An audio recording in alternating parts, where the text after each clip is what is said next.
आप सभी भाई बहनों का आध्यात्मिक ज्ञानात्मक चैनल की संध्या बेला ज्ञान कक्षा में एक बार फिर स्वागत है। आज की चर्चा का विषय है कर्मों की आवाज और दूसरी पंक्ति में हमने लिखा है फलों की गूंज। क्योंकि कर्म फल सिद्धांत में देखिए जो शब्द है कर्म फल, यानी कि फल उसी को ही मिलता है जो कर्म करता है, और कर्म हमें पहले करना होता है, फल बाद में आता है। इन सभी बातों पे हमारी सबे सबे पे काफी वीडियो बन चुकी है, लेकिन आज की वीडियो का कुछ नाम एक अलग ही दार्शनिक भाव से है। क्योंकि हमने देखिए कर्मों की आवाज को एक तो हमने काले रंग से दर्शाया है। काले रंग से दर्शाने का अभिप्राय होता है कि इससे हमें बचना चाहिए। अब क्योंकि कर्म करने की तो देखिए रजोगुण में तो कोई एक मना नहीं किया गया, तामसिक कर्मों को करने से मना किया गया।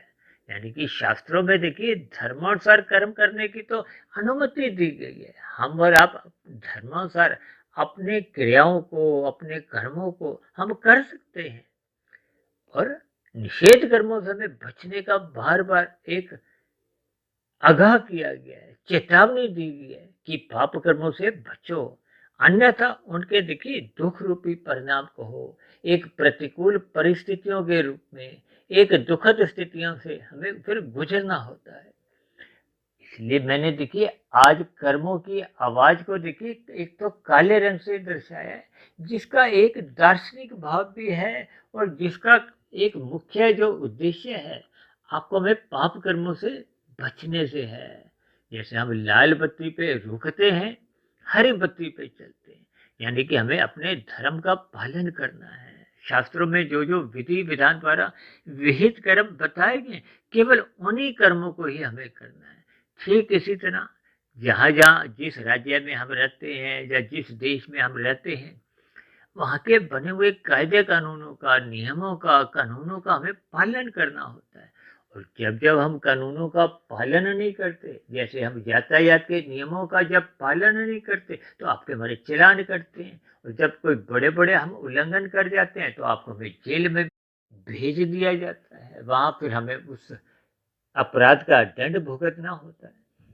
लेकिन मैंने जो दूसरा शब्द लिखा है फलों की गूंज, देखिए एक साधारण आवाज होती है, जैसे हम आप अभी बोल रहे हैं, एक साधारण आवाज में हम देखिए बातचीत करते हैं। गूंज का अभिप्राय देखिए एक बहुत ऊंचे स्वर से लिया जाता है, एक बहुत ऊंची ध्वनि से लिया जाता है, शोर शराबे से भी आप समझ सकते हो। इसका अभिप्राय क्या है कि जब जब आपके हमारे जीवन में देखिए कर्म होते हैं, कर्म होने का अभिप्राय क्या है कि कर्म हम कर रहे हैं, एक अन्य मनुष्य को उसका बोध नहीं होता। और मैं तो यहाँ तक भी समझता हूँ कि जब मनुष्य देखिए पाप कर्म करने का एक व्यसनी बन जाता है, उसका एक आदत बन जाती है। देखिए आरंभिक स्थितियों में मनुष्य एक हल्केपन में पाप कर्म करता है, उसका एक उद्देश्य होता है कि वो विषय भोगों का सुख भोगे। जब उसके पास कुछ आवश्यक उसके एक धन राशि नहीं होती तो फिर वो हेरा फेरी करता है, और बड़े बड़े सुखों की प्राप्ति के लिए वो चोरी भी करता है, और बड़े बड़े धन की प्राप्ति के लिए वो डकैती भी डालता है। आज कलयुग में तो देखिए कितनी ही भयानक स्थितियां होते हुए ये हत्या तक भी ये धन के पीछे हो जाती है। इसीलिए अक्सर हम बार बार अपनी चर्चाओं में इस बात को जोर देकर कहते हैं कि मनुष्य को अपने मिले हुए जीवन में जो धन कमाना है वो लाभ के दृष्टिकोण से ही कमाना चाहिए। क्योंकि लाभ के दृष्टिकोण से आपको में एक साधारण पुरुषार्थ करना होता है। हालांकि 4 पुरुषार्थ बताए गए। पहला पुरुषार्थ तो धर्म है, दूसरा अर्थ है, तीसरा काम है। और जब ये स्थितियां एक क्रमबद्ध तरीके से निरंतर आपके हमारे जीवन में बनी रहती है तो फिर सहज ही हम मोक्ष रूपी लक्ष्य की प्राप्ति के लिए हम उसके करीब पहुंचते जाते हैं। यानी कि आपके हमारे जीवन में एक सात्विकता बनी रहती है, और मनुष्य पाप कर्मों से सहज ही बचा रहता है। क्योंकि कर्मों की आवाज का अभिप्राय ही देखिए मुख्य रूप से पाप कर्मों से है। क्योंकि मनुष्य अपने मिले हुए जीवन में देखिए पाप कर्म जब भी करता है तो अन्य मनुष्यों को तो पता ही नहीं चलता। प्रकृति की देख रेख में भले ही हम और आप एक अपराधी गिने जाते हैं। और ऐसे देखिए हम कितने ही यातायात नियमों का उल्लंघन करते रहते हैं, जिनका आपको हमें कोई दंड नहीं मिलता। लेकिन परमात्मा की नज़रों में तो जब जब हम कोई देखिए लाल बत्ती क्रॉस करते हैं या कोई और अन्य अपना उल्लंघन करते हैं, तो परमात्मा के यहाँ तो हमारा आपका चालान उसी क्षण ही कट जाता है। भले ही उस कटे हुए चालान की आपको हमें कोई उसी समय कोई धनराशि नहीं देनी होती, लेकिन किसी अन्य रूप में आपके हमारी एक विभिन्न स्थितियां कर्मों के सिद्धांत के अनुसार आपको हमें एक दुखद स्थितियों से गुजरना ही होता है। इसलिए तो हम बार बार कहते रहते हैं कि मनुष्य को पाप कर्मों से बचना चाहिए। इसलिए हम देखिए इन पाप कर्मों को अलग अलग उदाहरणों द्वारा काले रंग से ही दर्शाते हैं। एक चेतावनी के रूप में, एक बुराई के रूप में, एक अज्ञानता के रूप में आपको हमें बचना होता है। जैसे हम अंधकार से बचते हैं, शाम को अंधकार होता है तो हम सर्वप्रथम अपने घरों में देखिए लाइट जलाते हैं ताकि आपको हमें नजर आए। नजर आने का अभिप्राय देखिए एक दार्शनिक भाव है कि स्थूल शरीर अंधकार में ठोकरे खाता है। ठीक इसी तरह मन में जब अज्ञानता होती है तो आपका हमारा मन एक अलग प्रवृत्तियों में, भोगों में कहो, पाप की दुनिया में सहज ही विचरण करने लगता है। वो मन में बुरे बुरे ख्यालात बनने लगते हैं। ये विकार, काम, क्रोध, लोभ, मोह, अहंकार, ये फिर मनुष्य को स्थूल शरीर के स्तर पर पाप कर्मों में धकेलता है। इसलिए हमने देखिए कर्मों की आवाज को हमने एक काले रंग से दर्शाया है, क्योंकि दूसरा इसका अर्थ क्या है कि जब जब हम पाप कर्म करते हैं, हम पाप कर्म करने के जब आदी हो जाते हैं, व्यसनी बन जाते हैं, तो हमें स्वयं को भी अपने होने वाले पाप कर्मों का बोध नहीं होता। यानी कि हमें स्वयं को भी अपने पाप कर्मों की आवाज सुनाई नहीं देती। आरंभिक स्थितियों में जब मनुष्य देखिए पाप कर्म करता है तो उसका मन उसको मना करता है, रोकता है, उसकी आत्मा उसको रोकती है, अंदर बैठे परमात्मा उसको रोकते हैं, ये पाप कर्म मत करो, ये पाप कर्म मत करो, क्योंकि भविष्य में कर्मफल सिद्धांत के अनुसार वो किए गए पाप कर्म का देखिए दुख रूपी फल आना निश्चित है। इसीलिए तो देखिए हमने फलों की गूंज को सफेद रंग से दर्शाया है। ये एक प्रकाश रूप में है, ज्ञान रूप में है, एक दार्शनिक भाव है। क्योंकि जब जब देखिए फलों की एक गूंज होती है, क्योंकि आपके हमारे जीवन में देखिए अनुकूल परिस्थितियां आती हैं या प्रतिकूल परिस्थितियां आती हैं। अनुकूल परिस्थितियों का अभिप्राय सुखों से होता है। अक्सर आपके हमारे जीवन में जब जब देखिए सुख आते हैं तो हम उन सुखों को देखिए ढोल बजाकर, नगाड़े बजाकर अपनी एक खुशी जाहिर करते हैं। कहते हैं ना, कोई खुशी के मौके पे बैंड बाजा बजता है, ढोलक बजते हैं, तो इसका अभिप्राय क्या है कि वो आपके मारे जो सुखों की जो एक गूंज है, आवाज है, वो सभी अन्य लोगों को भी पता चल जाती है। और दूसरी तरफ जब जब आपके हमारे जीवन में देखिए दुख आते हैं तो हम उस दुख की पीड़ा को सहते सहते कराह उठते हैं, रोने लगते हैं। यानी कि आपके हमारी देखिए दोनों ही स्तर पर ये फलों की जो गूंज है, फलों का विपर्य देखिए सुख और दुख से लिया जाता है।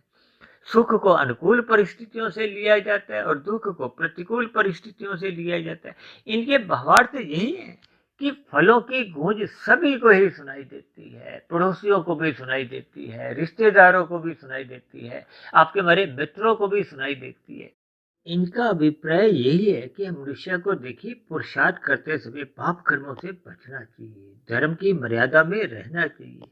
जब हम धर्म की मर्यादा में अपने अर्थ और काम को रखते हैं तो मनुष्य पाप कर्मों से बचा रहता है। तभी तो बार बार कहा जाता है कि देखिए लोभ के लिए कभी भी पुरुषार्थ मत करो, लाभ के लिए पुरुषार्थ करो। क्योंकि जब जब मनुष्य में देखिए मन के स्तर पर लोभ बैठ जाता है, मनुष्य 2 के 4 बनाता है, 4 के फिर 40 बनाता है और 40 के फिर वो 4000, 4 लाख, यानी कि वो लोभ की जो एक प्रवृत्ति जाग जाती है तो मनुष्य दिन रात हाय तौबा मचाता हुआ आरंभिक स्थितियों में तो वो धर्मानुसार मेहनत करता है, लेकिन रजोगुण के पास ही वो देखिए तमोगुण होता है। यानी कि ऐसी स्थिति विशेष में वो धन कमाने की होड़ कहो, मन में जो एक लक्ष्य बन जाता है, वो मनुष्य को फिर हेरा फेरियां, अनीतिगत कार्य करने से रोकता नहीं है। यानी कि जब आपके हमारे मन बुद्धि के स्तर पर लोभ से वो संग्रह वृत्ति आ जाती है तो मनुष्य में देखिए जो पशु वृत्ति है, आहार, महत्व, निंद्रा, भय, यही फिर प्रधान होने लगती हैं। मनुष्य का ज्ञान घटने लगता है, सत्संग की न्यूनता बढ़ने लगती है। तो फिर ये आत्मा की और परमात्मा की आवाजें कहो, उसको सुनाई नहीं देती।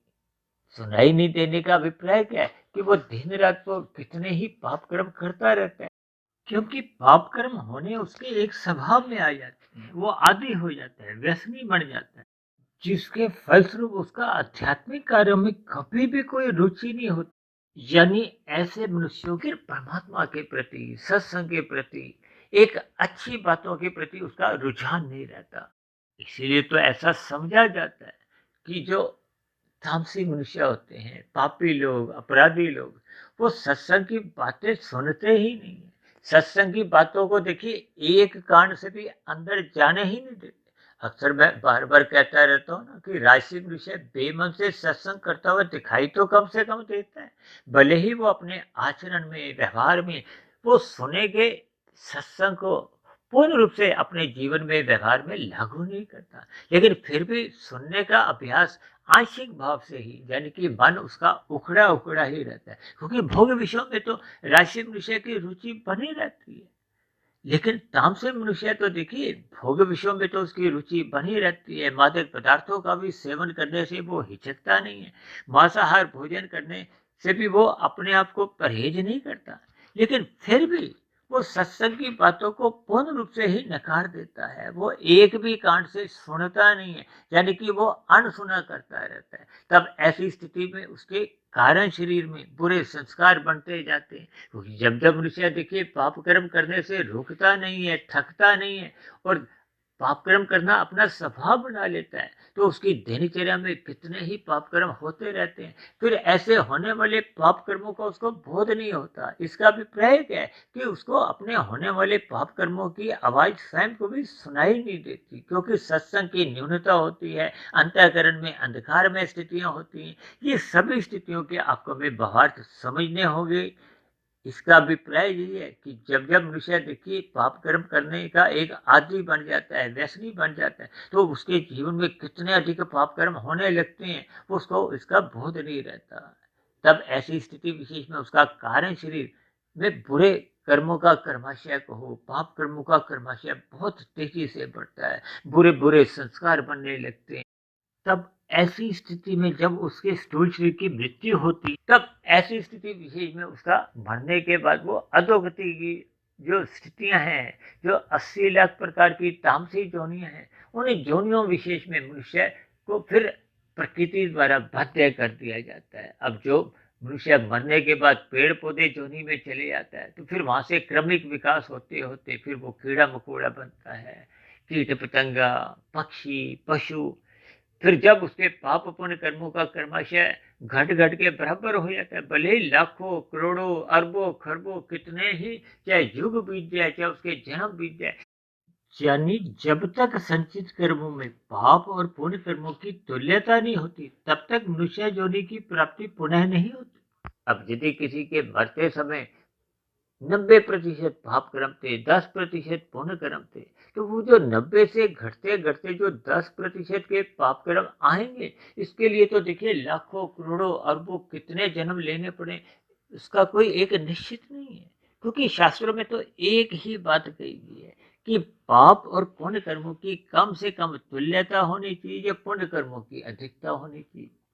अब ऐसी स्थिति विशेष में हम सभी भाई बहनों को इन सभी बातों पर चिंतन करना चाहिए, अपने कर्मों पर विशेष ध्यान देना होगा, यानी कि अपने कर्मों की आवाज को हमें ध्यानपूर्वक सुनना चाहिए, उन पर हमें निगरानी रखनी होगी। ये निगरानी मनुष्य तभी रख पाता है जब मनुष्य श्रद्धापूर्वक सात्विक स्थिति मजबूत करता है, शाम को जल्दी सोने लगता है, यानी कि रात को जब तामसी वृत्तियां, जब घोर तमोगुण की स्थितियां बनने लगती हैं, तब ऐसी स्थिति विशेष में जब आपके हमारी भावनात्मक स्थितियां बिगड़ने लगती हैं, मनुष्य को सो जाना चाहिए और सुबह ब्रह्म मुहूर्त में उठ जाना चाहिए, ताकि आपको में ज्ञान में स्थिति मजबूत हो और मनुष्य रात को घाटे से भी बच जाए और सुबह लाभ कमाने में वो प्रवृत्त हो जाए। ये सभी स्थितियां आपके हमारे कार्यशील को शुद्ध बनाती हैं, आपका हमारा स्वभाव सुधारने लगती है। यानी कुल मिलाकर मनुष्य फिर पाप कर्मों से सहज ही बचा रहता है, क्योंकि जब जब आपके हमारी सात्विक स्थिति मजबूत होने लगती है तो दिन में जब रजोगुण की स्थितियां आती हैं, मनुष्य संसारी आकर्षणों में लिप्त नहीं होता, संसारी आकर्षणों में वो फिसलता नहीं है, वो विज्ञापनों से प्रभावित नहीं होता, यानी कि वो संसारी रजोगुण से अपने आप को एक मर्यादा तक ही सीमा में रखता है। और ये तभी संभव होता है जब मनुष्य का सत्संग श्रद्धा पूर्वक होते हुए वो शुभ संस्कार कारण शरीर में मन बुद्धि के स्तर पर एक मजबूत स्थिति में होते हैं। तब ऐसी स्थिति में दिन में जब राष्ट्रीय स्थितियों का प्रलोभन आता है तो वो मनुष्य को प्रभावित नहीं कर पाता, वो अपने आकर्षण में ले नहीं पाता। और जब मनुष्य रजोगुण में फिसलता नहीं है तब ऐसी स्थिति विशेष में मनुष्य पाप कर्मों से बचा रहता है, यानी कि वो तमोगुण में गिरने की जो अधोगति की स्थितियां हैं वो सहज ही उसका बचाव हो जाता है। तो ऐसी सभी शुभ स्थितियां जब आपके हमारे जीवन में निरंतर सहज ही बनने लगती हैं, यानी कि मनुष्य पाप कर्मों से बचा रहता है, तो फिर उसके संचित कर्मों में कारण शरीर में बुरा कर्माशय नहीं बनता, बुरे संस्कार नहीं बनते। यानी ऐसी स्थिति बनने से फिर वो उसके मरने के बाद कम से कम उसको मनुष्य योनि की ही प्राप्ति होती है, क्योंकि पाप कर्मों का कर्माशय बनना रुक जाता है, पुण्य कर्मों की अधिकता होने से उसको पुनः मनुष्य योनि की प्राप्ति होती है, यानी कि मनुष्य अधोगति से बच जाता है। इसलिए मेरी आप सभी भाई बहनों से विनती है कि अपनी सात्विक दिनचर्या मजबूत करें, ब्रह्म मुहूर्त में उठने का संस्कार जगाएं, ताकि हम पाप कर्मों से बचें, यानी कि आपको हमारे जो एक बुराइयां हैं उसकी आरंभिक आवाज़ आंखों में सुनाई दे, हम उन बुराइयों से बचें। तो ऐसी सभी शुभ स्थितियां आप सभी भाई बहनों के जीवन में भी बनने लगे, यानी कि कर्मों की आवाज़ आपको में आरंभ से ही सुनाई देनी आरंभ हो जाए, ताकि हम बुराइयों से बचें, पाप कर्मों से बचें, अधोगति की स्थितियों में गिरने से बचें। तो इन्हीं शब्दों के साथ अब चर्चा विशेष को यहीं विश्राम देते हैं। कल सुबह फिर मिलते हैं ब्रह्म मुहूर्त ज्ञान उपदेश कक्षा में। तब तक आप अपने आध्यात्मिक मित्र सुधीर भाटिया फकीर को इजाजत दें।